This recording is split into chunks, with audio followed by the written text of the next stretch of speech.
Alessandro de Medici was the first member of his family to rule the city of Florence as its duke, so as an absolute ruler, and he came to power in 1531. So that's about a century after the early Medici had founded their bank in Florence and had become an important family within the city. Now, Alessandro is, however, a very unusual member of the Medici family because he is somebody who, when he was born, would not have expected to come to power at all. He was an illegitimate child. He's the son of a woman whose name we're not 100% sure about, but who seems to have been a servant and possibly an enslaved woman working in the Medici household. And she is said to be of African heritage, which is something that's backed up by the portraits of Alessandro, where we can see that he has relatively dark skin and tightly curled hair, features that would fit with that story. So he comes to power in really unusual circumstances and also comes to power with the backing of foreign troops, with German and Spanish mercenaries, supported by the most powerful man in Europe, Charles V, who's the Holy Roman Emperor, which makes his regime controversial. So he's controversial because he comes to power through force of arms. He's also controversial because of his own background and his mother's low status.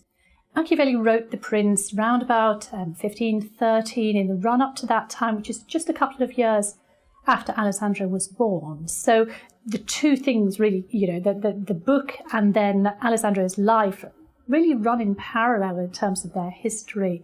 So we know that Machiavelli's book gives various advice to a ruler about how to govern, and Alessandro certainly seems to have followed some of that advice when he eventually comes into government. So one of the things Machiavelli says is that if you're a prince and you have distasteful tasks that need to be done to secure yourself in power, you should delegate those to other people and keep your own hands clean, in a sense. That is very much what Alessandro does. He is somebody who avoids being too closely associated with things like deaths in custody or extrajudicial murder and all those quite dubious political practices that go on in the course of establishing this new regime.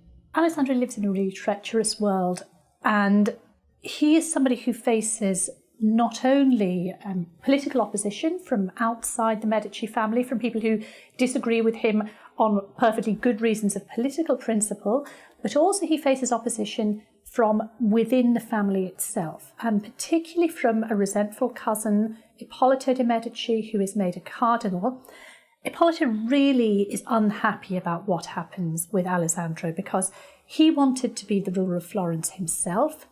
He thought he was the senior nephew. In terms of all the normal conventions of the time, he was the senior nephew. He was older than Alessandro. They were both illegitimate, but Ippolito's mother was higher ranking. She wasn't a servant. She was somebody of genteel background, and he had been acknowledged as, albeit illegitimate, as a part of the Medici household very early on, whereas Alessandro only came into play when the Medici ran out of legitimate heirs to sort of be their pawns on the chessboard of Italian politics.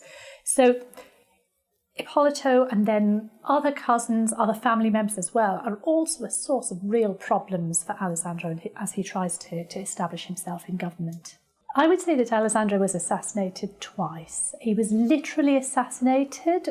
He was brutally murdered, stabbed to death, while allegedly awaiting an assignation with a woman of Florence, a married woman, and there's a whole sort of salacious story around how he is entrapped into this situation where he could be murdered. So he's murdered by somebody from within the Medici family, but then the second assassination comes with the pen, if you like, because it's his murderer who goes on to write an explanation of why he killed Alessandro, which is all about Alessandro being a tyrant, Alessandro being a person who was unfit to rule, Alessandro being somebody who by nature was cruel and savage, Alessandro being the son of this woman who was not only the sort of lowest sort of servant in the household, but who allegedly had sexual relations with Duke Lorenzo de Medici and with Cardinal Giulio de Medici and with her own husband. So we can't even say that Alessandro is a proper member of the Medici family at all, because we don't really know who his father is.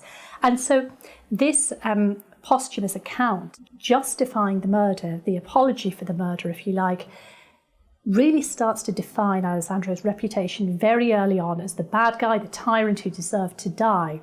And it takes a very long time before we really get good alternatives to that story and to try and pick apart which bit of these accusations of tyranny have grounds, have some basis in fact, which bits of them are just what you would expect from any Renaissance ruler, and which bits of them are really incredibly over the top attacks from a political opponent, really embellished in a very propagandistic way.